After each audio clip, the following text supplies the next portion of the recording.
Well, good morning, everybody, and thank you so much for joining me here today. A number of familiar faces in the room, and I truly can't thank you enough for being here for Cindy, Kylie, and I. Sioux Falls, the first thing that we want you to know is that the First Lady, Cindy, Kylie, and yes, myself, we are all in.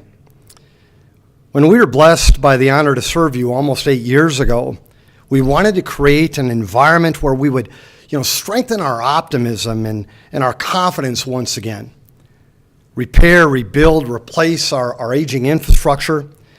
Get things done for our citizens that were just so long overdue, and so much more. So proud of you, Sioux Falls. Look what we've accomplished in such a short period of time. Our infrastructure, yes, has been dramatically improved. Our financials are rock solid, including that piggy bank we talk about, and this debt burden that is the envy of many. Downtown Sioux Falls, our city's heartbeat is pumping with vigor. We've tackled ice storms, 1,000-year rain events, sewage line collapses, and more. Pension reform. Yep, America, I actually said pension reform. We tackled it in Sioux Falls. 5 straight record-breaking years of construction. And so much more, from our new events center, indoor pool, river greenway, city administration building, and on and on and on. No wonder 88% of our citizens think Sioux Falls is a good or a great place to live. No wonder Forbes just named our little town, Sioux Falls, as the #1 place in America for business and careers. No wonder we have added the size of a city of Aberdeen, South Dakota, onto our great city in just 8 years. I am so proud of you, Sioux Falls. However, we are not done. With less than 6 months to go, we plan to lay the groundwork for the Levitt at the Falls. We're going to announce that first grand vision for our rail yard redevelopment acres in, again, our beautiful and vibrant downtown. Yep, we're going to have that ribbon cutting for the city administration building. We're going to prepare our first draft for the next city budget.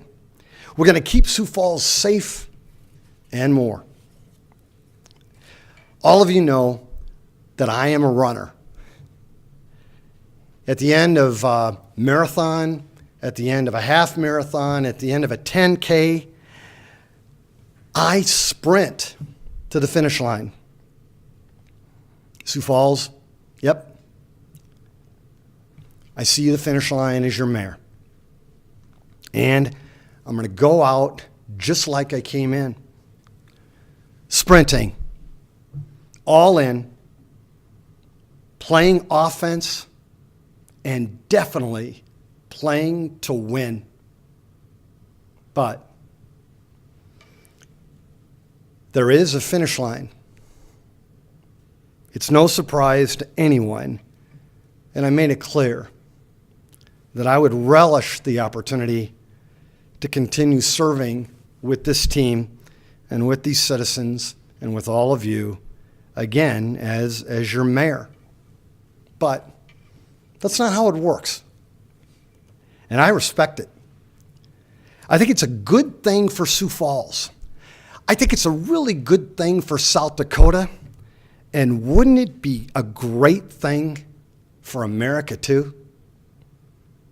Now, to the question that has been asked of Cindy, Kylie, and I, countless of times from the good folks all across Sioux Falls, South Dakota, and this area, or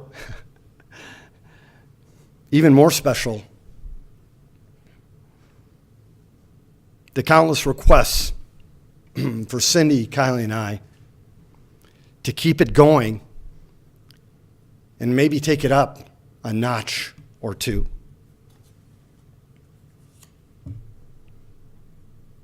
Thanks for cheering us on, everyone. Your encouragement for us to do more is inspiring, to say the least.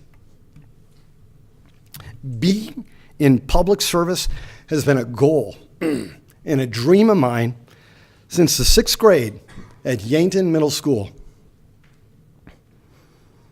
Other than being a son, a husband, a dad, and now grandpa,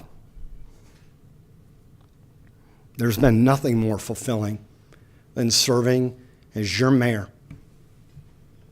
Nothing. Cindy and I, we take the day that God gives us and we tackle life with gusto. Our family takes precedence. We both lost our fathers in 2017, but we're so blessed. Our moms in Yankton, they're still with us here on earth today. Our grandson George has really helped us, has really helped me focus. Cindy and I have shared 37 years together. And we're pumped for more. Thank you, honey. She's not only your first lady, but thank God she's my bride. My best friend in Sioux Falls in South Dakota, she is my closest advisor, bar none. This public service gig has always been my dream, not Cindy's. However, she has been so unbelievably supportive and, yes, engaged, and she sees the rewards not only to us and our family, but she really sees the positive impact that we can make on others dramatically. And that easily outweighs the sacrifices of the public service gig. Cindy has been at my side and has also heard the call from all of you to keep on serving.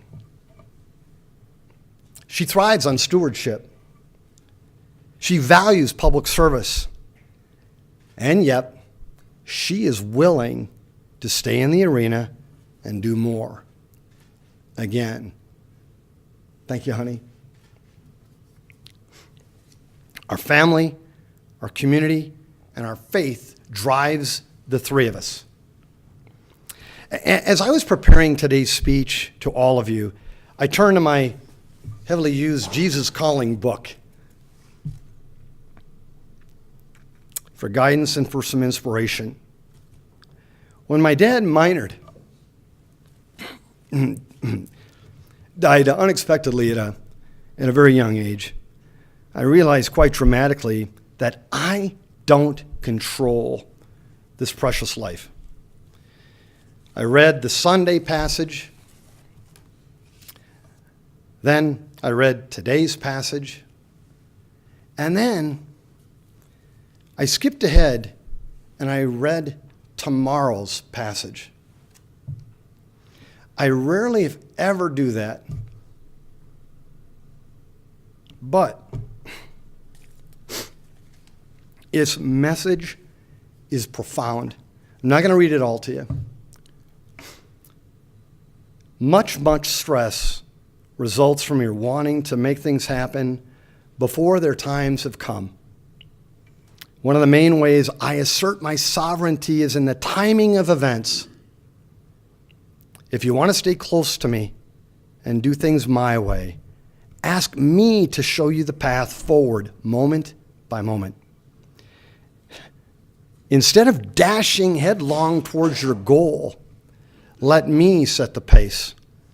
slow down, and enjoy the journey in my presence. Cindy and I have been on this journey with all of you, and we can't thank you enough. We are honored at the highest level to serve. And our commitment to you, God willing, and yes, the people willing, is that we will serve you again. Sioux Falls, if you need us, we will be here for you. South Dakota, if you're willing to dream bigger, we will be here for you.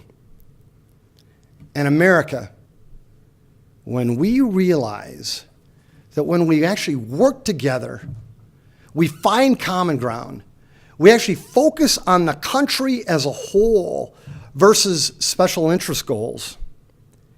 And yes, if we actually want to get stuff done in government, and I'm going to repeat that, yes, actually get stuff done in government, Cindy, Kylie, and my family and I will be here for you.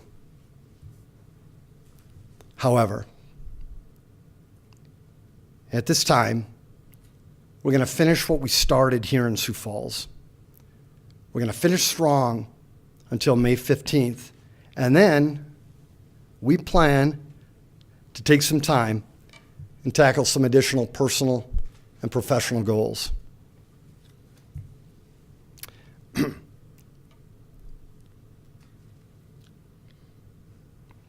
Thank you, honey. Thank you. This has been a challenging decision for us, and truly an agonizing one for me. But it is a great one for us right now. We love our life, and we've loved serving all of you. We would be honored and blessed to do it again. But as the Jesus Calling passage says, instead of dashing headlong towards your goal, let me set the pace. Slow down and enjoy the journey in my presence. God bless you, Sioux Falls, and God bless South Dakota. Thank you, everybody.